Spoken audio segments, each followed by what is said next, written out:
ఆంధ్రప్రదేశ్లో 2.5 ఏళ్ల చిన్నారి లక్షిత్ మిస్సింగ్ సంచలనంగా మారింది. 2 రోజుల తర్వాత ఆ బాలుడు అంగన్వాడీ నుంచి అదృశ్యమై విగత జీవిగా కనిపించాడు. దీంతో కుటుంబ సభ్యులు తమ కుమారుణ్ణి ఎవరు చంపారంటూ అనుమానాలు వ్యక్తం చేస్తున్నారు. కానీ పోలీసులు మాత్రం ఇది సహజమన్నమంటూ చెప్పడం చర్చనీయాంశంగా మారుతోంది. అయితే పోలీసుల వాదనను కుటుంబ సభ్యులు కొట్టిపారేస్తున్నారు. ముఖ్యంగా పోలీసులు చెప్తున్న విషయాలకు అక్కడ జరుగుతున్న వ్యవహారానికి పొంతలేదంటూ కుటుంబ సభ్యులు ఏకంగా కంభం పోలీస్ స్టేషన్ ఎదుట ఆందోళనకు దిగిన పరిస్థితి కూడా కనబడుతోంది. ఇంతకీ ఏం జరిగింది?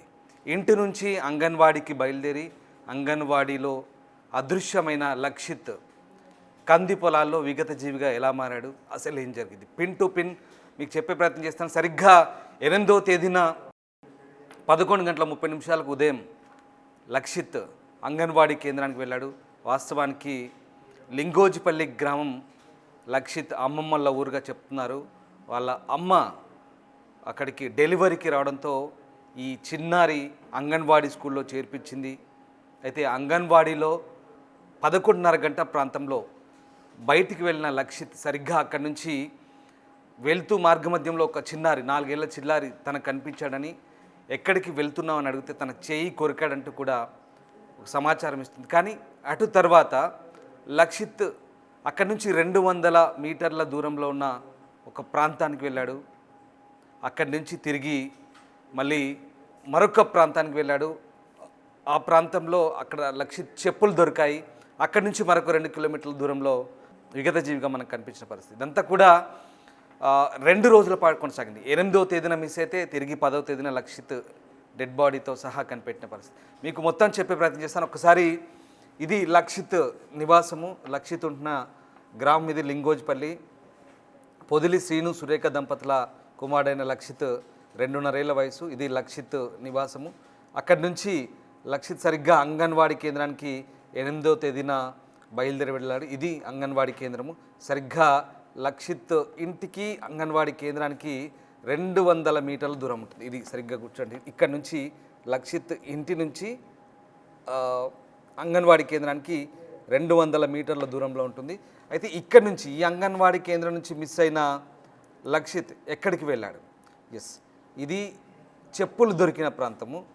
ఇక్కడ నుంచి ఆ అంగన్వాడీ కేంద్రం నుంచి చెప్పులు దొరికిన ప్రాంతం ఏదైతే ఉందో ఇది మనం ఇది ఇక్కడ నుంచి ఇక్కడికి 200 మీటర్లు, ఇక్కడ నుంచి ఇక్కడికి 2 కిలోమీటర్లు. ఇది చెప్పులు దొరికిన ప్రాంతము.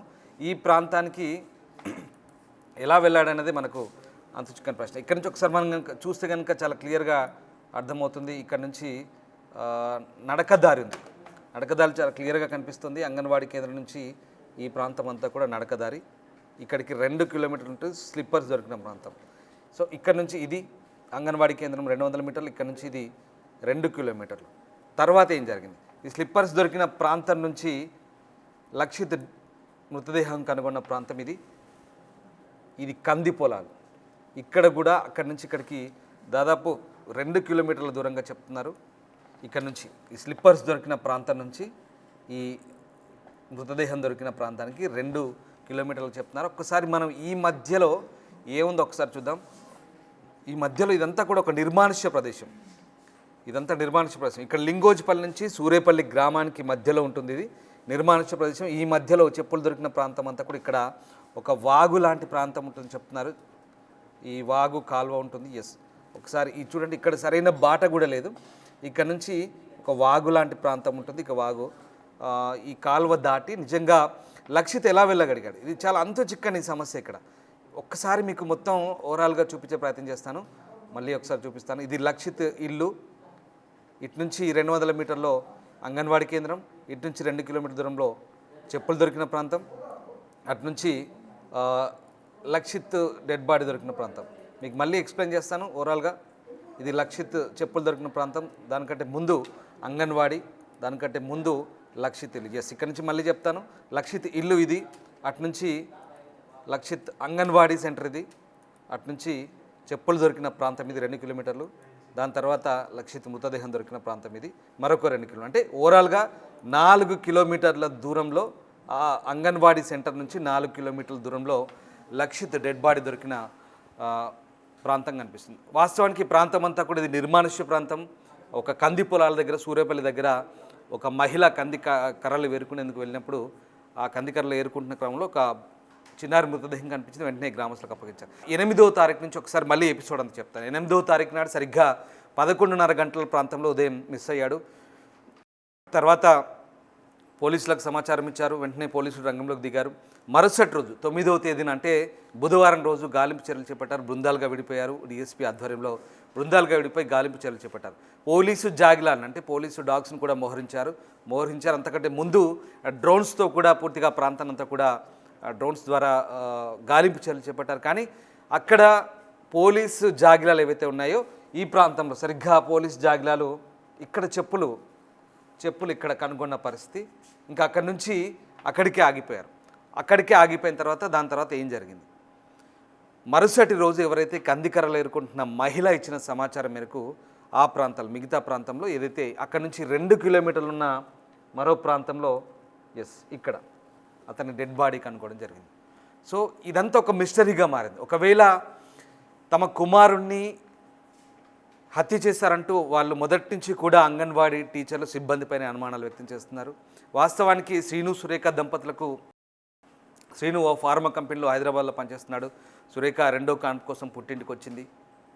ఇది ఏం జరిగింది అసలు? ఏంటి మిస్టరీ? ఇప్పటి వరకు కూడా పోలీసులు చెప్తున్న అంశాలు ఏంటంటే 2 రోజుల నుంచి అబ్బాయి అంగన్వాడీ నుంచి 4 కిలోమీటర్ల దూరంలో ఉన్న ఆ నిర్మానుష్య ప్రాంతానికి తప్పిపోయి వచ్చాడు.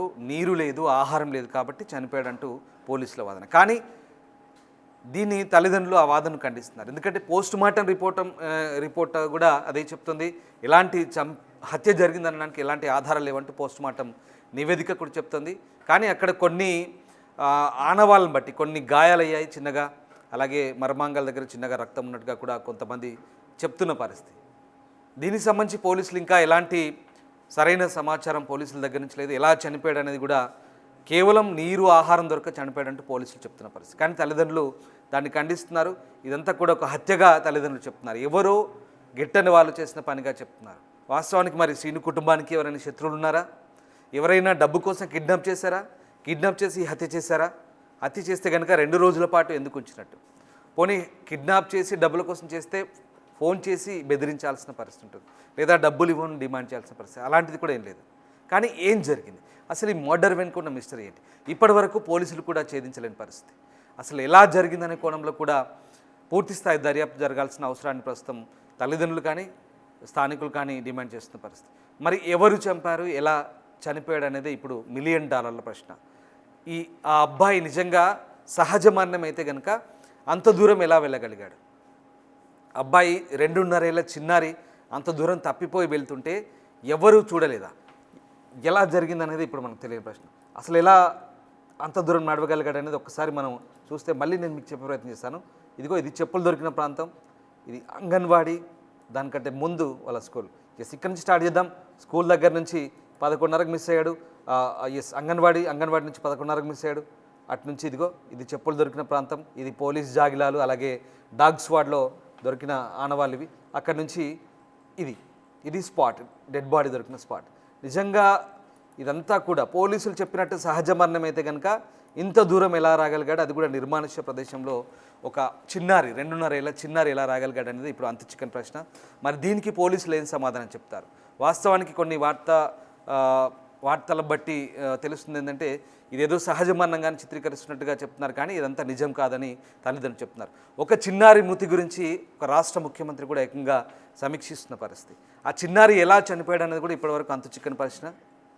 మరి ఎవరు చంపారు? ఒకవేళ ఎవరైనా శత్రువులు ఉన్నారా, ఎవరైనా అనుమానితులు ఉన్నారా అన్న కోణంలో కూడా పోలీసులు ఇప్పటివరకు ఎలాంటి ఆధారాలు కానీ స్పష్టమైన సమాచారం కానీ ఇవ్వని పరిస్థితి. ఇంతకీ ఏం జరిగింది? చిన్నారి లక్షిత్ ఎలా చనిపోయాడు? ఇప్పటివరకు ఇదే అంతు చిక్కని ప్రశ్న. పోలీసులు ఏం సమాధానం చెప్తారు? లక్షిత్ మరణానికి సంబంధించి ఎలాంటి ఆధారాలు ఇస్తారు? తొలుత ఇది మిస్సింగ్ కేసుగా నమోదు చేశారు. తర్వాత చెప్పులు దొరికిన ఆ ప్రాంతాన్ని చూసి పోలీస్ జాగిలం ఎక్కడైతే డాగ్ స్వాడ్ దొరికిందో కనిపెట్టిందో అక్కడి నుంచి తర్వాత అట్నుంచి డెడ్ బాడీ దొరికిన తర్వాత ఇదొక అనుమానాస్పద మృతిగా నమోదు చేసిన పరిస్థితి. ఇంతకీ హత్య ఎలా జరిగింది? ఇది హత్య లేదా సహజ మరణం? ఏం జరిగింది? దీనికి సంబంధించిన అంశాలు నిగ్గు తేలాలంటూ తల్లిదండ్రులు డిమాండ్ చేసిన పరిస్థితి. ఒక ముఖ్యమంత్రి కూడా ఈ ఘటనకు సంబంధించి ఆరా తీస్తున్నారంటే అసలు ఈ వ్యవహారంలో అసలు కోణం ఏంటి? ఇది హత్య లేదా సహజ మరణమా? దీనికి సంబంధించిన నిగ్గు తేలాల్సిన అవసరం అయితే కనబడుతుంది.